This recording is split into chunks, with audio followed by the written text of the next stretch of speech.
Olá, bom dia, boa tarde, boa noite a todos aí. Hoje eu estou aqui tenho a grata satisfação de conversar com o professor Jorge Luiz Hermenegildo, né? Recém-aposentado aí como servidor do IFES, que entrou ali na década de 90, não é isso, Jorge? Isso, bom dia, José. Bom dia a todos aí.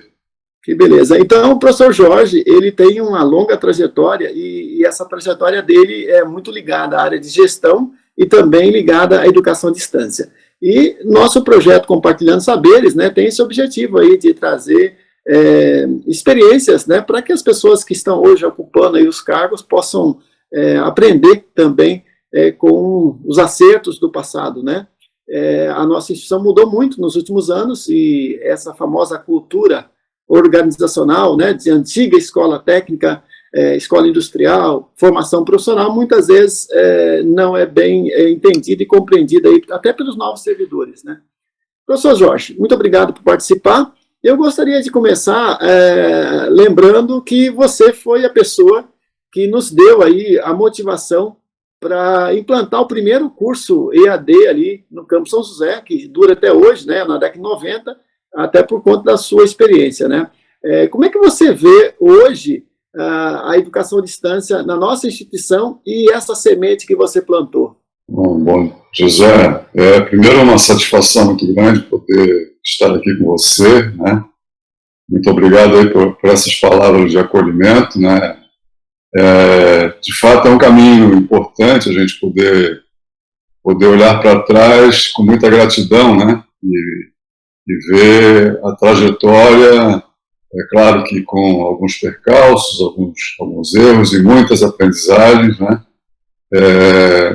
de busca, né, busca de cumprir a função como professor, pesquisador, né, e dentro dessa estrutura, que na época, quando eu iniciei ainda era escola técnica, né, Escola Técnica Federal, depois se transformou em Centro Federal e, por fim, como Instituto Federal de Educação, Ciência e Tecnologia. E nesse período, né, realmente a gente pôde amealhar uma série de competências, né, com profissionais, outros professores, pesquisadores, servidores do IFSC, né, que nos ajudaram a construir um caminho em algumas áreas importantes, né. Uma delas é a educação à distância. E você, por certo, é uma dessas pessoas, né, que abraçou vários desafios, né, ao longo da sua trajetória também, e procurou, sempre com muito esmero e muito cuidado, muita aplicação, muita disciplina, né, desenvolver as atividades. A minha experiência na educação à distância, ela vem lá de 1994, né, aproximadamente, quando eu ingressei no programa de pós-graduação da Universidade Federal em Engenharia de Produção. Na época havia implantação aí do Laboratório de Educação à Distância da Universidade, que foi um dos pioneiros, né, em educação à distância no Brasil. E nessa época a gente convivia muito junto lá na então unidade de ensino descentralizada de São José, né, hoje campus de São José, do Distrito Federal, e trocávamos muitas informações sobre isso, né. Então é um processo que frutificou a partir da tua visão de oportunidade também, né? Então você viu ali uma oportunidade de poder construir a partir dos materiais que você trabalhava, um processo para ampliar, né? ampliar a escala de oportunidades para que as pessoas pudessem ter acesso a esses conhecimentos, né? Então a educação à distância é muito isso, né? Muito essa condição de poder compartilhar conhecimentos, né, com mais pessoas ao mesmo tempo, né? Então, essa é uma grande oportunidade. Hoje, especialmente a partir da pandemia, né, que a gente tem vivido aí desde março de 2020, ela se tornou uma ferramenta fundamental, né, para todas as áreas, para os profissionais autônomos, para as empresas de modo geral, né, a partir dos trabalhos realizados home office, e também um processo de formação de pessoas. Eu tenho acompanhado aí algumas iniciativas, né, e houve um grande movimento aí de oferta de cursos, né, de capacitação, de formação continuada ao longo desse último ano, especialmente ao longo desse último ano, né, porque as pessoas, estando com mais tempo em casa, ou seja, sem a necessidade de fazer deslocamento para o trabalho, elas acabaram vendo oportunidades também de autoformação, né, de buscar essa autoformação. Então, a EAD tem esse viés aí, né. A tua pergunta, né, de como é que eu vejo a realidade do Instituto Federal em relação a isso, né, eu vejo como o IFSC é um centro de excelência, né, em relação a essa área.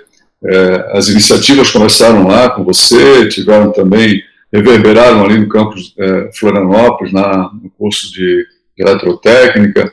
Depois tivemos um processo com a implementação do programa Universidade Aberta do Brasil.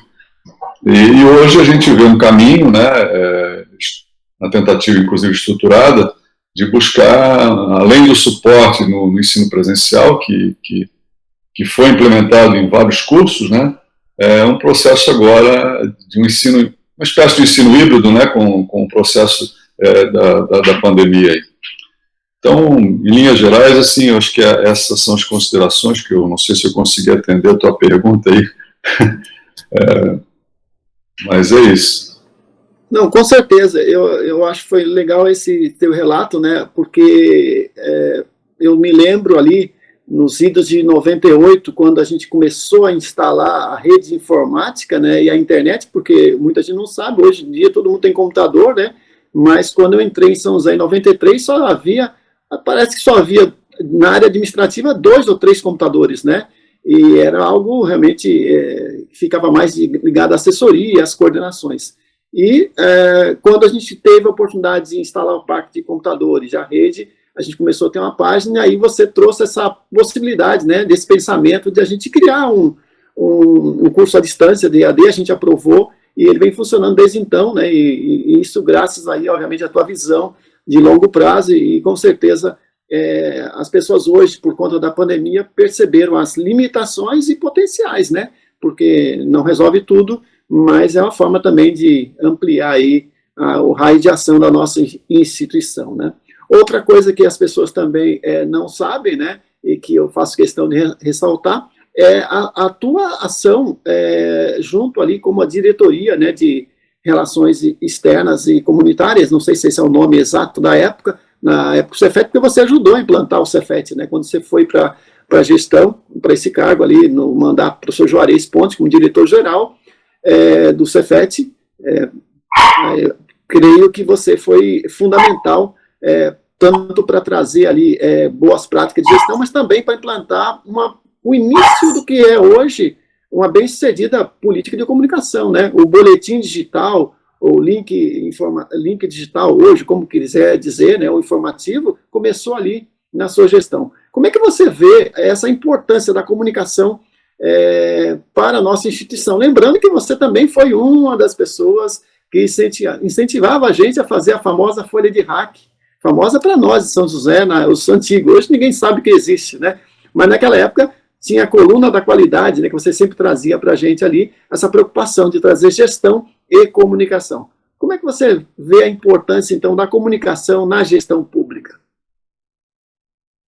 Bom, a comunicação é uma ferramenta fundamental para todas as áreas, né? Então, tem alguns chavões aí que se utiliza, né, desde a época do Chacrinha, né, aquela história do quem não comunica, né?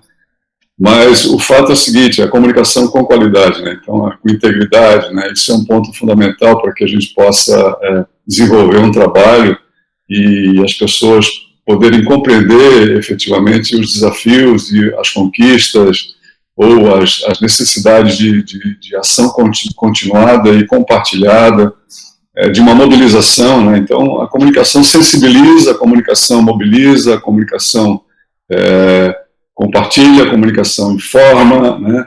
Então, as pessoas, para que elas possam estar integradas a um determinado sistema, elas têm que ter um espaço de comunicação efetivo, né? Então, o movimento que a gente realizou, na verdade, quando eu ingressei lá eu retornei ao Campo Florianópolis, né, que eu iniciei lá em 88, na época, você fala em tecnologias, né, a comunicação do gabinete, da direção da escola técnica na época, com o MEC era através de SEDEX, né? Aliás, de Telex. Havia um operador de Telex no gabinete da direção, que era o Ivan Cunha. Então, todas as informações de orçamento e tudo, era tudo através de Telex, né? Então, vinha lá aquelas fitinhas, né, para poder...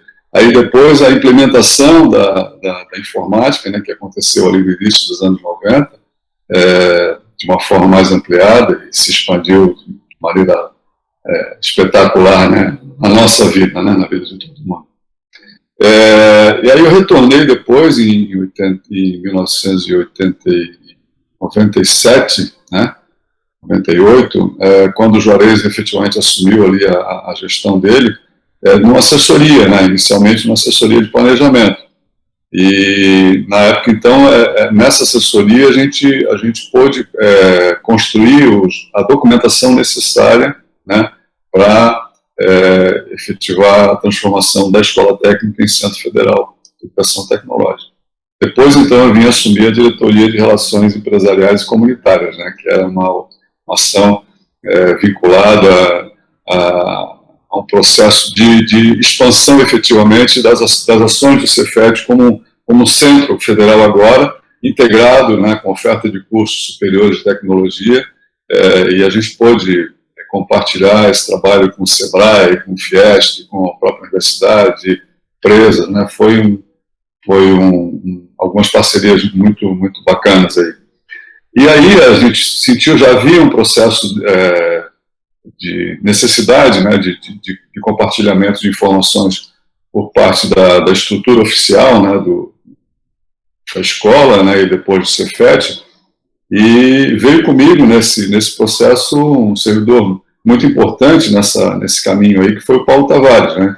Então, o Paulo Tavares já tinha uma formação de marketing, ele viveu essa experiência em outras oportunidades e trouxe consigo uma bagagem muito legal, e com ele, então, a gente edificou essa primeira base, né, vamos dizer assim, de um processo de comunicação através do link digital, né, do próprio jornal, do Cefet. Então foi um trabalho bem legal, que teve assim, uma visão justamente de compartilhar as realizações das várias áreas, porque as pessoas não conheciam, né, o desenvolvimento que acontecia nos diferentes espaços da instituição. Então, lá, a pessoal da construção civil desenvolvia pesquisa, desenvolvia protótipos, produtos, fazia trabalho de extensão e ninguém conhecia, assim como na eletrotécnica, na mecânica e por aí afora, né? Então, esse processo teve essa visão de fazer com que a instituição se conhecesse melhor e, a partir disso, pudesse compartilhar essas experiências e formar parcerias internas, porque, na medida em que as pessoas começam a conhecer os trabalhos, mas eu estou fazendo uma pesquisa nessa área, que legal, eu vou falar com o professor, eu vou falar com aquele servidor, para a gente poder trabalhar junto. Isso gerou um movimento muito positivo, né? E que depois, claro, teve a continuidade aí com as demais administrações que a instituição teve nesse período, né? Fantástico você colocar essa história, porque isso é precursor do setor de jornalismo. Não existiam jornalistas naquela época contratados, não tinha um setor.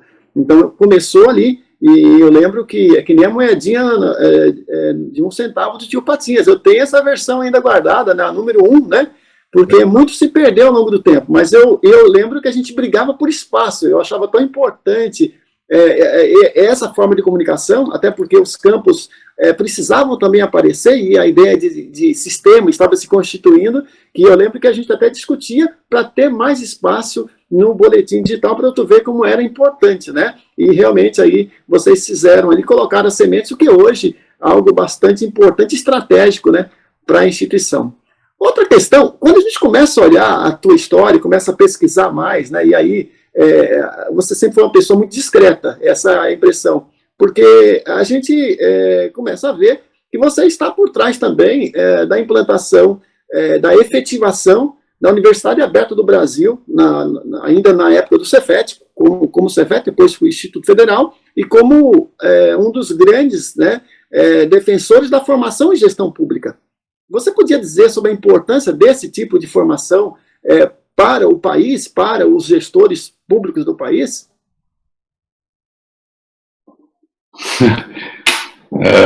Bom, obrigado, José. Acho que são coisas que formadas por equipes, né? A gente pôde estar junto, né, com outras pessoas, né? A iniciativa da UAB começou, na verdade, com a Consuelo, né, no processo lá com a Valéria, né? Acho que a Maria Clara também trabalhou um pouquinho, e depois o Júlio Ribas, né, estava junto com eles, e me convidaram para participar. Eles estavam construindo lá essa parceria com... Acho que o Marco Neiva também, né? Acho que o Marco Neiva também estava presente. O Neiva entrou bem depois, Isso. Depois, porque o Neiva já entrou como professor do curso, né? Mas na parte de organização da proposta, da estruturação, havia esse núcleo ali, que eu acabei ingressando, aí ficou eu, o Júlio e a Valéria no primeiro momento, né? Depois a Valéria saiu, e no final ficou eu e o Júlio. E aí estava todo um processo, né, de movimento a nível nacional, a partir da Constituição, na época pelo governo Lula, né, do programa Universidade Aberta do Brasil, e havia todo um processo ainda de estruturação de uma metodologia, né, o próprio MEC não sabia muito bem como fazer isso, né, ele tinha algumas alternativas, e a gente teve algumas reuniões em Brasília justamente para definir critérios, né, de orçamentação para oferta de cursos, né, como é que seria essa parceria. Então teve um conjunto aí de ações bem interessantes. Mas aí com a proposta que a gente estava lançando no primeiro momento, com o curso de um CSP, né, um curso superior de tecnologia em gestão pública, ele vinha, né, ele convergia com a visão da UAB, né, e a gente teve um sucesso muito grande, né, porque o que aconteceu, né, além de uma oportunidade, né, de inserção de pessoas que já estavam há muito tempo fora da escola, né, os nossos primeiros estudantes aí nos diversos polos eram profissionais que já atuavam, né, no setor público, alguns na iniciativa privada, mas uma grande parte no setor público, na área da educação, em outras áreas da administração pública, e que estavam aí longe dos bancos escolares há muito tempo, né? E tinham feito lá a sua graduação, e o curso de especialização oportunizou a eles um ingresso, uma inserção tecnológica também, porque eles não estavam habituados com ambientes de tecnologia, ambientes de oferta de cursos EAD, os próprios sistemas, né? Acesso ao computador, acesso ao Moodle, né? Então, a gente teve um desafio bem interessante, né, que foi pegar uma grande parcela de pessoas que estavam fora, né, e trouxe para dentro, né, de um processo de retomada do conhecimento, de discussão das suas práticas, a partir da oferta de disciplinas, né, a gente teve um trabalho bem legal. Então, com relação à importância disso, né, da gestão pública para o Brasil, a pergunta é muito abrangente, a gente não tem como dar uma posição muito assim, taxativa, né? Mas, de forma básica, a educação é importante para tudo, né? Então, a gestão pública carece de profissionais, né, que tenham as suas decisões baseadas em conhecimento, né? Em compartilhamento de conhecimento, em metodologia, em práticas cientificamente estudadas, né? Analisadas, e claro, o conhecimento é um processo que está em mudança, na medida em que você vai gerando novas práticas, você vai modificando as suas referências das variáveis envolvidas, né? Então, isso é um processo contínuo, e colocar as pessoas nesse movimento de entender que é necessário trabalhar e estudar baseado em conhecimento, e que esse conhecimento precisa ser sempre observado com um processo avaliativo para se poder construir novas práticas com mais efetividade a partir dessas práticas que já foram realizadas, né? Então, é um processo de melhoria contínua, né, que a gente entende como uma prática saudável para qualquer pessoa e para qualquer organização. Nós vivemos isso, né? Então, o desafio das pessoas é se entender como pessoas em construção, né? E as oportunidades vêm para que a gente possa, no nosso dia a dia, esse contato contigo aqui, né, está me trazendo a oportunidade de me aperfeiçoar em alguns aspectos, né? Se eu for capaz de me olhar, né, e olhar essa experiência e ver, poxa, onde eu estava necessitando aprimorar onde eu podia melhorar, né? A cada dia, a cada momento, isso está presente na nossa vida. E a gestão pública no Brasil é algo fundamental, né? A gente vive um governo estadual, municipal, federal, né? As instituições públicas de serviço, né, e produção de serviço precisam gerar condições para a melhoria da qualidade de vida da população. O Brasil é um país ainda que carece muito, né, das ações governamentais, né, para que ele possa galgar um processo de maior isonomia, de maior equidade, né, igualdade e equidade social, né. Então, caminhamos nesse desafio, né, José? Acho que as instituições de ensino têm essa função de gerar oportunidades para que as pessoas possam se desenvolver, utilizando de maneira mais efetiva os recursos públicos, né, e gerando condições para que a sociedade como um todo se beneficie. Fantástico, mais uma vez, Jorge. Lembrando assim, ó, que quando eu comecei lá no Campo São José, em 94, teve a primeira turma da escola de governo, que era um dos primeiros cursos de gestão pública do país. Eles falavam exatamente isso, formar melhores gestores públicos para o país, né? Porque a ideia era essa, né? O Jacó Anderlo, né, e o Comparato, que era uma parceria da UDESC, da Assembleia Legislativa e a USP, né, esse curso. O Vonei Gomes fez e me recomendou que fizesse. E eu me lembro, nessa época, a gente trocava muita ideia também, você ainda estava no Campo São José, e naquela época não tinha essa expressão de coach, né, ou mentor, né, mas você foi meu mentor, na verdade, em qualidade total. Eu me lembro que eu entrei em 93 e já fui chamado para participar de algumas reuniões sobre o ciclo de qualidade. Eu, a Suede e outros servidores, a gente discutia as ideias de Deming, né, que na década de 90 muitas pessoas não entendiam e havia um certo preconceito de implantação da visão de qualidade total em escolas, porque provavelmente a forma como foi feito, né, talvez não tenha sido a mais apropriada, porque existia um preconceito. Essa era a impressão que eu tive. Mas, no entanto, você falou várias vezes a palavra melhoria contínua, que foi uma das coisas mais importantes que eu aprendi, né, naquelas discussões todas, e até com a janela da qualidade contigo lá. O que você acha que deu errado nessa questão da qualidade total? Porque hoje, obviamente, tem outros termos mais da moda, né, sempre vai aparecendo, mas naquela época foi um momento assim, de se falava muito nisso, né? E se falava, e havia essa preocupação da melhoria da educação, na verdade. Até porque até hoje nós lutamos contra a baixa qualidade da educação profissional, da educação brasileira. Temos aí esse oásis, que é a educação profissional, né? Que é de altíssimo nível, mas ainda vivemos ainda essa dificuldade que a maioria da educação básica ainda é mal avaliada, né? Ou tem baixos indicadores no PISA, né? E naquela época havia essa preocupação. O que você acha que faltou naquela época?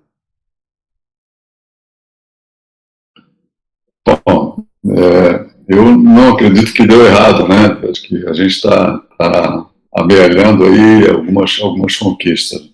É que isso leva um tempo, né, José? O processo, as pessoas precisam perceber e o momento em que algo pode ser útil para elas, né? Útil, aplicável, agradável, que modifique, né? Que possa auxiliar na solução de um problema. Então, muitas vezes você traz uma necessidade, né, ou traz uma oportunidade que para as pessoas não é uma necessidade naquele momento, né? Isso é uma questão. Outra questão envolve também preconceitos, né, em relação à aplicação de determinadas ferramentas gerenciais utilizadas no setor privado, na iniciativa pública, né? Para além da iniciativa desse movimento, também a questão da aplicação de ferramentas gerenciais na educação, né? Então, que a educação, na época, né, parecia ser algo que teria que ter uma outra abordagem, que eu não poderia falar em cliente, em atender necessidades de cliente, né? Isso havia essa discussão, né, porque nós estávamos numa ebulição do movimento de redemocratização do Brasil, né, a partir da Constituição de 88, né, havia toda uma gama, né, por parte dos servidores, né, das pessoas envolvidas, né, e comprometidas com esse processo de democratização, de criar caminhos diferenciados em relação à maneira como as instituições funcionavam. Então, você falar em processo, em organizar processo, estruturar processo, parecia algo da direita, né? Algo que você estava querendo colocar pessoas em caixinhas, né? Colocar pessoas em lugares onde você teria controle, né? Então, isso era uma reação natural nesse movimento lá da época. Né? E, bom, o Ministério da Educação, né, na época a gente teve um processo, né, a partir de 92, né, com o governo Collor, 90, né, com o Collor, ele implantou o Programa Nacional Programa Brasileiro de Qualidade e Produtividade, né, o PBQT, e nesse processo algumas instituições se credenciaram, né? Uma delas foi uma instituição em Minas Gerais que fez parceria com o Ministério da Educação, né? E nessa parceria eles tentaram estruturar um movimento a bem do serviço público, né? Interessante isso, a gente estava falando de formação de gestores, então, bom, vamos levar essas ferramentas de gestão, né, para as instituições de ensino, buscando fazer com que elas possam avaliar melhor os seus processos e ter um trabalho mais efetivo, né, com o aproveitamento dos recursos, dos orçamentos, enfim. E aí foi editado até um livro, acho que é Cosette Ramos, se eu não me engano, estou lembrando agora o nome, que era a implantação da qualidade total na educação. Eu participei, né, de um processo de capacitação em Minas Gerais, fui um dos qual aqui o nome agora, aquele que eles utilizaram. Multiplicadores, não? Multiplicadores, exatamente. Então, eu fui lá e participei, o Anésio Macari esteve comigo naquela época também, e a gente tentou organizar um trabalho de compartilhar essas informações dentro do Instituto Federal, né? Eu lembro bem, eu tenho um amigo muito querido, né, que é o Antônio Cândido, eu fui fazer uma reunião com a área de informática, né, e na hora que eu mostrei lá o processo, a organização dos processos, as ferramentas de qualidade, né, em termos de acompanhamento, a metodologia de gestão de problema, né, de solução de problema, as ferramentas estatísticas associadas a ela, falar em melhoria contínua, falar em... Pessoal, mas o que tu está falando? O que é isso? Isso não se aplica aqui, né? Mas, ao longo do tempo, essas questões começaram a ter importância para as pessoas, né? O planejamento, a organização dos processos, a estruturação sistemática das atividades. Então, essa sementinha lá, ela começou a trazer alguns resultados ao longo do tempo. E eu tive a grata satisfação desse mesmo amigo, né, anos depois, me dizer, pô, tu me falasse aquele negócio lá atrás e eu não acreditava, olha só, a gente está usando aqui agora. Então, isso aí. Sabe, Jorge, que eu estava no auditório, eu assisti uma palestra da Cosette Ramos, lá no auditório de Florianópolis, eu me lembro até da nossa querida aí, Sonia de Carvalho, fazer uma pergunta muito dura para a Cosette Ramos, reclamando exatamente disso, dessa transposição das ideias do setor privado para o setor educacional. E à época, a minha preocupação, eu realmente fui atrás de conhecer a biografia do famoso Deming, né? Eu dei aula de estatística aí por uns 6 anos na engenharia de telecom, e aí eu me aprofundei um pouco mais em controle estatístico e processo e entendi a importância do Deming para a produtividade mundial, para o Japão, para os Estados Unidos e para todo mundo, né? E hoje a gente fala aí em ISO 14.000, ISO 9.000, que é fruto, obviamente, você não consegue hoje uma empresa para exportar, uma empresa de padrão, nós temos aqui um estado bastante industrial, Joinville, Blumenau, por exemplo, que não se exporta, né, se não obedecer padrões de qualidade. Isso já está na cultura da produção. Mas, na época, como eu percebi esse preconceito, eu compreendi isso também, eu passei a usar o termo melhoria contínua. Então, a gente começou a trabalhar, a fazer o que era necessário, mas sem usar os jargões técnicos, né, que trazidos, e que tinha realmente o preconceito, provavelmente também aliado ao próprio declínio do governo Collor, porque o programa de qualidade foi associado a um governo fracassado, né, que teve o impeachment, né. Aí me lembrasse também, você falou aí da ebulição, da democratização, realmente o Campo São José foi segundo o professor Juarez Pontes, foi o primeiro campus, ou primeira unidade do país a ter um colegiado instalado Qual o teu papel nessa instalação? Porque eu me lembro, você era, não sei se você estava lá no momento de instalação ou não, você teve algum papel nessa consolidação, nessa construção do primeiro colegiado do Campo São José?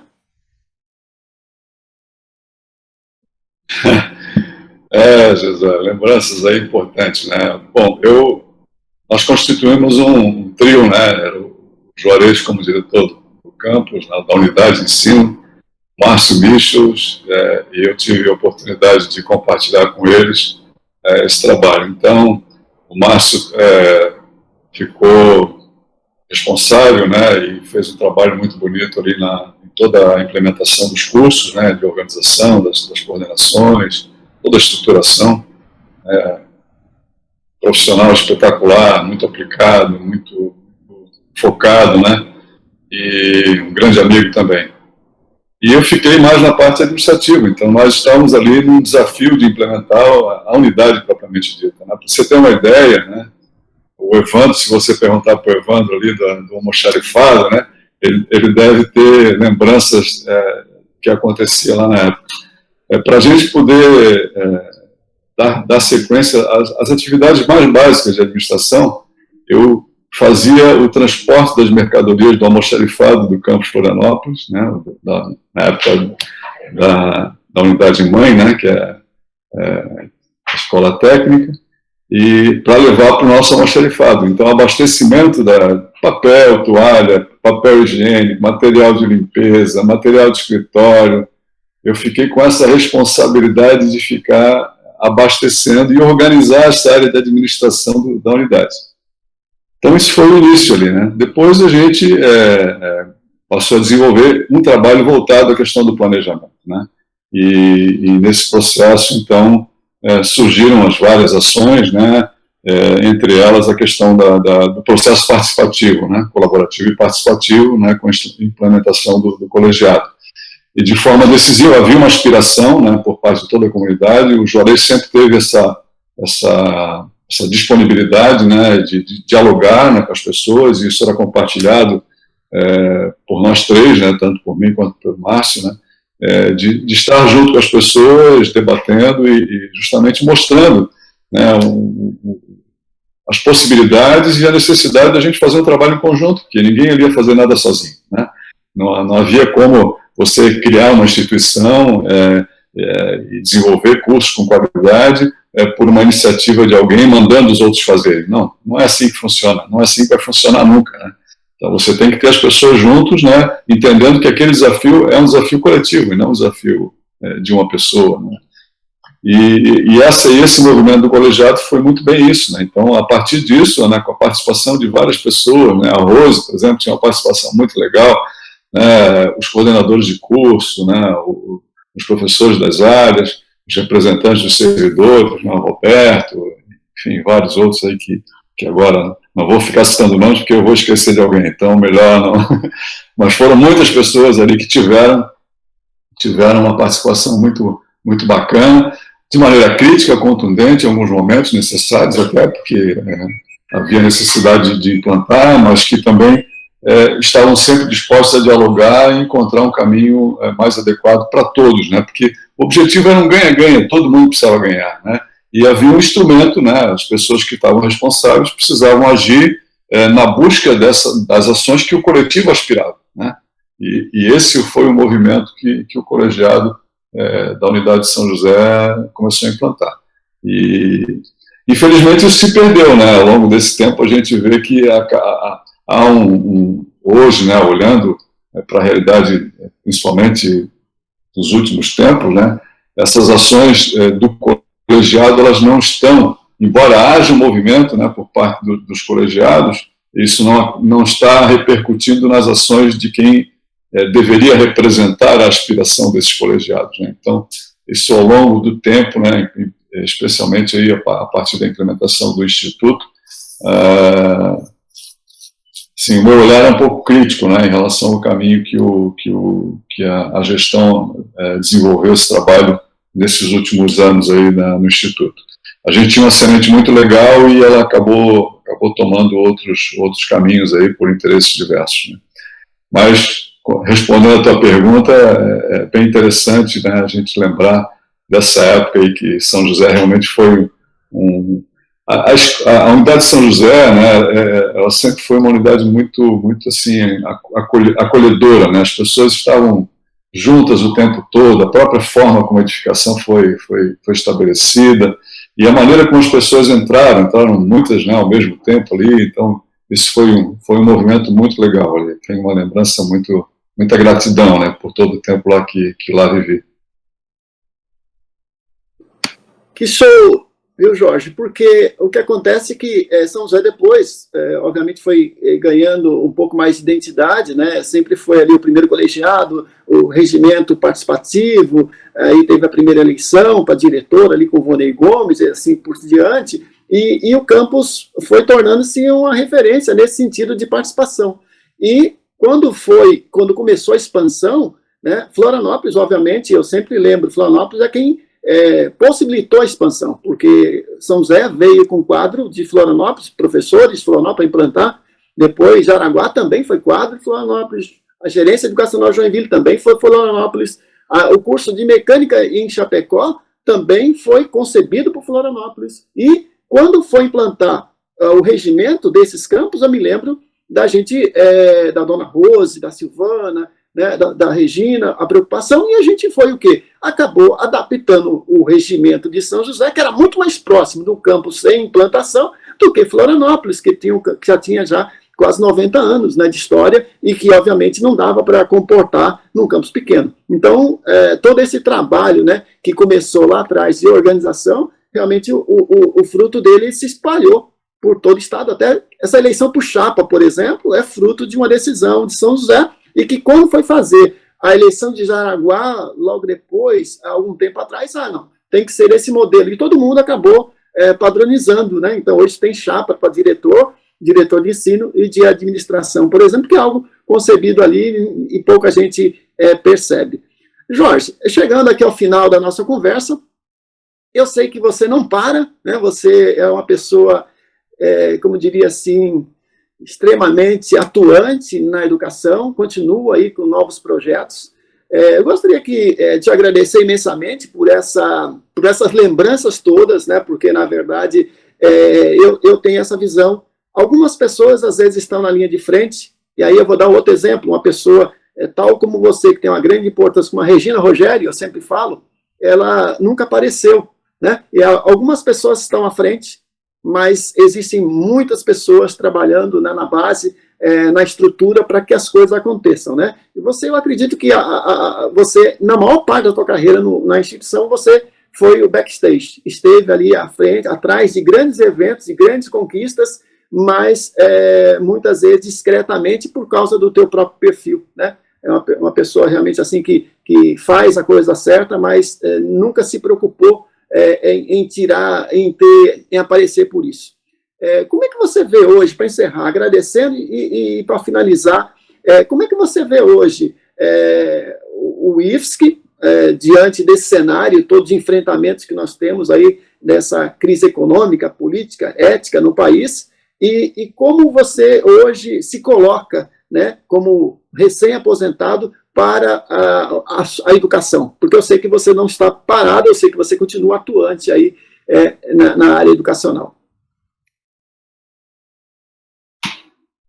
Perguntas complexas, né? Essa história, né, de uma série de profissionais, né, professores, pesquisadores, né, dentro da instituição, ela faz parte, né, do caminho, né? O reconhecimento, né, de que, como eu falava com você, ninguém faz nada sozinho, é algo muito importante para todo mundo, né? Quem pensa diferente disso acaba tendo muitas dificuldades, né? Frustrações, enfim. Eu procurei cumprir a minha função ao longo dessa trajetória e dando a minha colaboração, sempre nessa visão de que a gente precisa avançar, melhorar, aprimorar e oferecer um processo que seja melhor para quem está trabalhando, né, e para quem está recebendo o resultado desse trabalho, né? Então é uma conquista que tem que ser levada nessa perspectiva. Não adianta um lado só ganhar, todos têm que estar juntos e tendo um resultado positivo. Ao longo dessa trajetória foi esse o caminho que eu procurei seguir e, de fato, acho que é isso, né? Ele não tem uma preocupação, acho que essa visão de querer ter, querer aparecer, querer estar, né, em determinado posto, isso que gerou muitos conflitos dentro da instituição, né? Quer dizer, a necessidade de compreender que nós todos somos servidores públicos, né? E que nós temos uma ação conjunta, nós não temos uma ação isolada. É claro que há necessidade de pessoas estarem em determinadas posições representando, né? É preciso ter um coordenador de curso, porque ele tem que ter alguém lá ajudando os professores a desenvolver aquele curso. Que é diferente de eu ter um coordenador do curso que vai determinar como o curso deve funcionar, né? Então, são funções percebidas por perspectivas diferentes, né? Não sei se eu me fiz entender de maneira clara, né? Então, e assim vai, né? Se você está como diretor, se você está como, né, um gestor, né, um reitor, a tua função não é determinar, a tua função é servir, né? Você é um servidor público. E essa é a condição que a gente precisa resgatar, eu acredito, né, nesse caminho novo, né, que a instituição, agora com muitas dificuldades, né, que a gente tem acompanhado a partir da minha saída aí, de todo um processo que vinha, né, num caminho interessante, importante, para consolidar a democracia na instituição, e houve uma ruptura, né, uma ruptura séria, importante, né, e que agora precisa ser resgatada, né? E ela vai ser resgatada a partir de uma ação coletiva, né? Não há como você achar que alguém tenha a varinha de condão aí e vai determinar, não, agora a situação está retomada. Não vai acontecer assim, né? A instituição, os servidores, né, de maneira geral, precisa olhar de maneira bem crítica, né, tudo isso e compor agora um caminho novo, né? Um caminho novo para que o IFSC possa realmente voltar a ser um espaço de construção coletiva, né? Onde as pessoas possam trabalhar, buscando as suas atividades e tenham, dentro da gestão, o apoio necessário para que as aspirações, né, do coletivo possam ser levadas a cabo por ações organizadas de quem está administrando e quem está puxando aí o barco temporariamente, né? Porque esse ciclo de renovação ele é fundamental. Essa ideia de manutenção das pessoas, né, na ponta, isso é um problema também, né? A gente, eu vejo o Brasil vive isso, né? Na sua discussão política, das pessoas quererem se manter ali, porque, não, agora eu já sei como é que faz, ninguém pode fazer melhor do que eu, então eu tenho que ficar aqui. Não é assim. Absolutamente não é assim, né? Então, as pessoas estão aí, os potenciais, a gente vê, né, como você fala, eu estou ainda atuando no mercado, tenho um projeto de pesquisa lá em parceria com a universidade, e fazendo também formação de professores, né, é um caminho muito bacana, trabalhando com educação básica, formando professores de educação básica, e a gente vê o quanto esse Brasil carece de espaço de formação e de capacitação e de pessoas que tenham essa disposição de levar a sua contribuição, né, de maneira tranquila, de maneira discreta, de maneira efetiva, né, para que algo lá em si, né, então, que uma pessoa se transforme e a partir daquilo ela comece a construir o seu caminho, tendo a perspectiva de que, poxa, eu preciso aprimorar, eu preciso estudar, eu preciso aperfeiçoar. E se a gente consegue levar essa sementinha, né, já estamos, acho que, cumprindo uma boa função nesse caminho. Josué, eu que agradeço, né, agradeço muito a oportunidade, né, de estar conversando um pouquinho contigo sobre parte da minha história na instituição, né, que você trouxe um referencial lá do início, né, e uma parte bem bacana, né. Eu outro dia estava conversando com os amigos ali num café e falei muito isso, né, assim, sou muito grato à minha trajetória no IFSC, porque, claro, a gente teve algumas questões de conflito e confronto por ideias, né, nunca brigas, né? Mas sempre nessa perspectiva de que a gente precisa buscar soluções e, às vezes, a intransigência aparece em alguns momentos e a necessidade de tratá-la, né? De maneira equilibrada, né? Que isso, às vezes, é um problema, né? As pessoas não têm esse equilíbrio para discutir ideias, né? Acabam levando isso para outra perspectiva. E aí eu dizia, não, pô, foi um período muito legal na minha vida, porque eu aprendi muito, né? Aprendi muito e tive a oportunidade de conhecer pessoas extraordinárias, formar amizades importantes, né? E olhar para trás com muita gratidão pelo que eu pude viver, né? Acho que é isso que a gente ter essa felicidade de poder olhar para trás com gratidão e dizer, poxa, foi legal estar por ali, né? E ter contribuído com algumas coisas, né? E hoje tu resgatas alguns pontos que fico muito feliz, né? Estou muito grato aí pela tua oportunidade aí. Obrigado, José. Obrigado, eu digo, e eu tenho certeza que todos que vão assistir vão gostar muito de ouvi-lo. A palavra gratidão é uma palavra muito bonita e importante, e você falou várias vezes, e eu sou grato, e acho que a instituição também é grata pelo que fizeste, porque eu acredito muito no efeito borboleta, né? Eu acredito em estatística, um pouco da nossa vida a gente planeja, um pouco acontece, e ações bem feitas hoje repercutem bastante no futuro. Então, a tua carreira ela é cheia de ações estratégicas em pontos importantes da nossa instituição. Se eu tivesse o poder, eu te daria aí o título de professor catedrático do IFES, que como tem lá em Lisboa, eu conheci um professor catedrático de 80 anos, o professor Jorge Gaspar, doutor Jorge Gaspar, super atuante, e continua atuando fora e dentro da Universidade de Lisboa, e é uma referência na área de desenvolvimento regional.